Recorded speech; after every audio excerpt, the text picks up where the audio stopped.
Everyone, जय हिंद। Myself Riya and today we start is topic that is called PPF. आज जो हम लोग डील करेंगे वो पीपीएफ के बारे में डील करेंगे कि पीपीएफ होता क्या है, यानी प्रोडक्शन पॉसिबिलिटीज होता क्या है। ठीक है, तो ये हमारा कॉम्बिनेशंस होता है, ये दो गुड्स का कॉम्बिनेशंस होता है। जब हमारे एक गुड्स की सेटिस्फिकेशन यानी यूटिलिटीज बढ़ती है तो जाहिर सी बात है अनदर गुड्स की यूटिलिटीज क्या होगी, वो डिक्रीज होगी। यानी एग्जामिनर जब आपसे क्वेश्चन पूछ देंगे what do you mean by the PPF, that means the production possibility curve is the combination of two goods. ठीक है, when one good is increased then other good must be decreased, that is called PPF. Got it? Now come to the next point and that is called assumptions of PPF. यानी PPF के क्या क्या assumptions होते हैं। तो first assumption क्या होता है ना, the amount of resources, यानी resources जो हैं हमारे इकोनॉमिक में वो क्या होंगे, फिक्स्ड होंगे। they can never change, यानी ये नहीं होगा अप एंड डाउन नहीं होगा, वो हमारे फिक्स्ड होंगे। सेकेंड क्या है कि जो हम लोग कंपैरिजन करेंगे वो दो गुड्स होंगे, यानी जब हम लोग PPF का टेबल बनाएंगे तो वहां पे हम लोग दो गुड्स का कंपैरिजन करेंगे। थर्ड पॉइंट हमारा क्या बोलता है, जो रिसोर्सेज होंगे वो फुल्ली यूटिलाइज्ड होंगे, यानी इफेक्टिवली यूटिलाइज होंगे। और इफेक्टिवली एंड इफिशियंसी मैंने आपको बताया था कि इफेक्टिवली इफिशियंसी क्या होती है, बिजनेस के टर्म्स में होता है effectively and efficiency both are the two side of a same coin, one without other is no use. ठीक है, तो यहाँ पे क्या होता है ना, प्रॉपर वे में। Now come to the next point and that is called characteristic of PPF, यानी पीपीएफ के क्या क्या कैरेक्टरिस्टिक होते हैं। तो फर्स्ट क्या होता है, ये हमारा डाउनवर्ड स्लोपिंग होता है, यानी पीपीएफ जो होती है ना वो हमारी डाउनवर्ड स्लोपिंग होती है। क्यों? क्योंकि जाहिर सी बात है जब हम लोग एक गुड का सेटिस्फिकेशन को गेन करते हैं तो हम लोग अनदर गुड्स के सेटिस्फिकेशन को लॉस करते हैं। ठीक है, it is the combination of two goods, when the satisfaction of one good is increase then must be satisfaction of another good is decrease.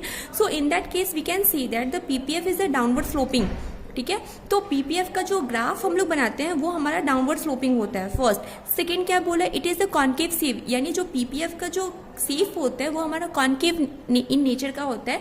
कभी कभी एग्जामिनर आपसे पूछ लेते हैं कि ये कॉन्केव होता है ये कॉन्वेक्स होता है, तो कंफ्यूज नहीं करना है क्योंकि ये डाउनवर्ड स्लोपिंग है इसलिए हमारा कॉन्केव नेचर का होता है। कल करे सो आज कर, आज करे सो अब, पल में परलय होएगी, वीडियो लाइक करेगा।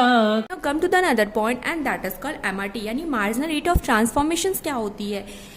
मार्जिनल रेट ऑफ ट्रांसफॉर्मेशन का मतलब होता है कि हम लोग एक गुड्स को गेन करने के लिए कितने गुड्स को हम लोगों ने सेक्रीफाइस किया है। ठीक है, that is called marginal rate of transformation, it means MRT. या एक्सटर्नल आपसे ये पूछ देते हैं कि आप बताओ कि पीपीएफ जो होते हैं वो स्ट्रेट लाइन कब होती है या पीपीएफ जो होता है वो कॉन्वेक्स कब होता है। तो जस्ट मैंने अभी आपको बताया था कि पीपीएफ जनरली जो होता है वो कॉन्केव इन नेचर होता है। क्यों? क्योंकि एक गुड्स को हम लोग गेन कर रहे हैं तो जाहिर सी बात है हम लोग अनदर गुड को सेक्रीफाइस कर रहे हैं, है ना। तो यानी एमआरटी हमारी चेंज हो रही है।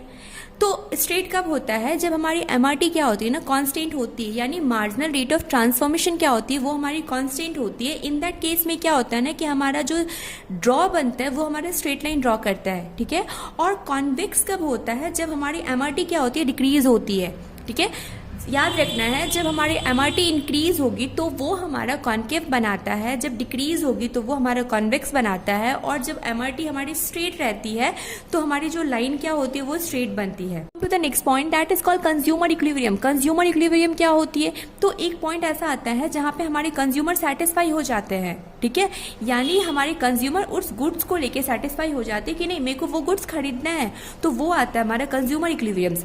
एग्जामिनर आपसे क्वेश्चन पूछ देते हैं what is the difference between the consumer equilibrium as well as producer equilibriums. तो जहां पे हमारे कंज्यूमर सेटिस्फाई होते हैं that point that is known as the consumer equilibriums, और जहां पे हमारे प्रोड्यूसर सेटिस्फाई होते हैं उनको हम प्रोड्यूसर इक्विलिब्रियम।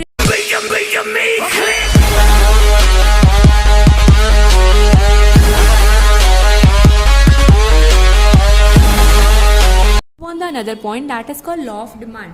तो लॉ ऑफ डिमांड क्या होता है, लॉ ऑफ डिमांड पढ़ने से पहले लास्ट वीडियो में मैंने आपको बताया था कि डिमांड क्या होता है। तो जनरली डिमांड का मैंने डेफिनेशन दिया था कि demand is the quantity of a commodity the consumer has willing able to buy each and possible price during the specific period of a time, that is called demand, है ना। तो जाहिर सी बात है जब हमारा डिमांड होगा तो उसका लॉ होगा। तो लॉ ऑफ डिमांड हमारा क्या बोलता है, तो लॉ ऑफ डिमांड हमारा बोलता है कि प्राइस के बढ़ने पे हमारी डिमांड क्या होगी, कम हो जाएगी। यानी law of demand it is the inverse relationship between the price and the quantity of a commodity. जाहिर सी बात है जब आप मार्केट जाते हो किसी गुड्स की प्राइस क्या होती है वो इंक्रीज हो जाती है तो आप उसके डिमांड को क्या कर देते हो, कम कर देते हो। क्यों कम करते हो? क्योंकि इन्वर्स रिलेशन आता है ना, price and quantity of a community में क्या आ गया? इन्वर्स रिलेशनशिप आ गया। तो in that case we can say that law of demand is the state relationship between the price and the quantity of a community, because when the price increase the quantity of a community must be decrease. Got it?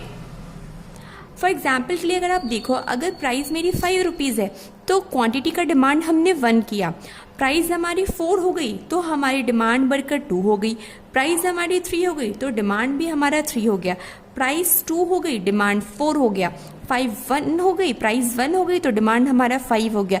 It is A inverse relationship. जब price हमारी घट रही है तो demand हमारी बढ़ रही है ना। तो यही हमारा लॉ ऑफ डिमांड बोलता है।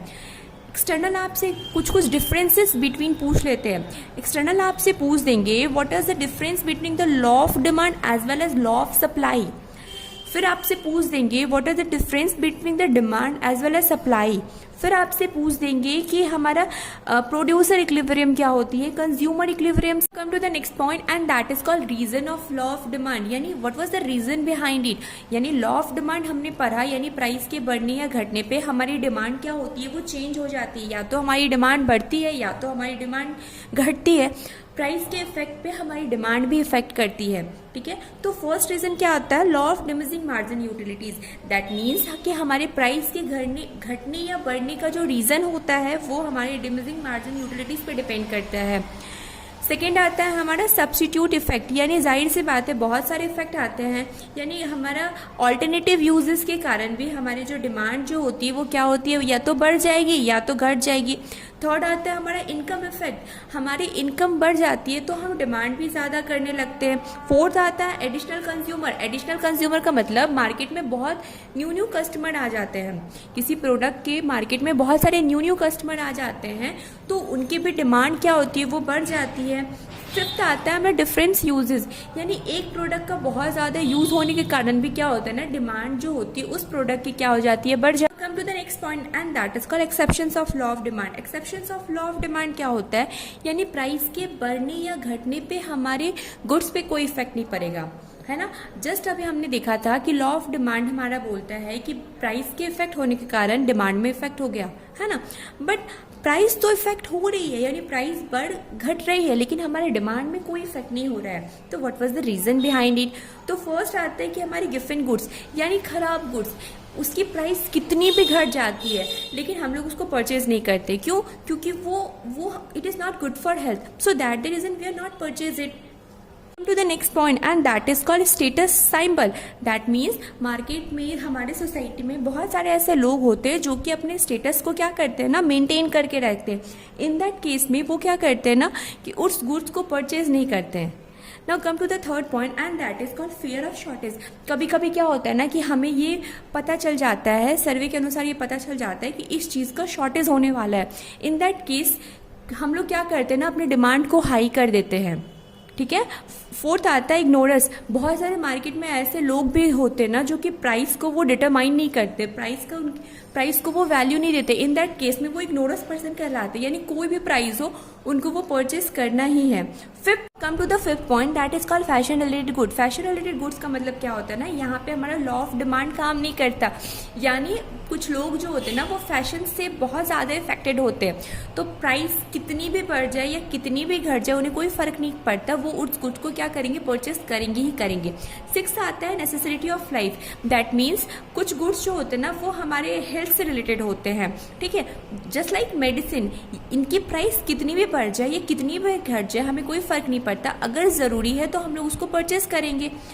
सेवन्थ आता है चेंज द वेदर। कभी कभी वेदर चेंज होने के कारण भी हम लोग डिमांड क्या करते हैं ना, हाई कर दे। जस्ट फॉर एग्जांपल के लिए विंटर के सीजन में हम लोग क्या करते हैं ना, स्वेटर जो वूलन ड्रेसेस होते हैं उनके डिमांड को हाई कर देते हैं, है ना। अगर समर सीजन आता है तो हम लोग कॉटन के क्लॉथ्स की डिमांड को इंक्रीज कर देते हैं। तो इन दैट केस यहाँ पे लॉ ऑफ डिमांड जो है वो काम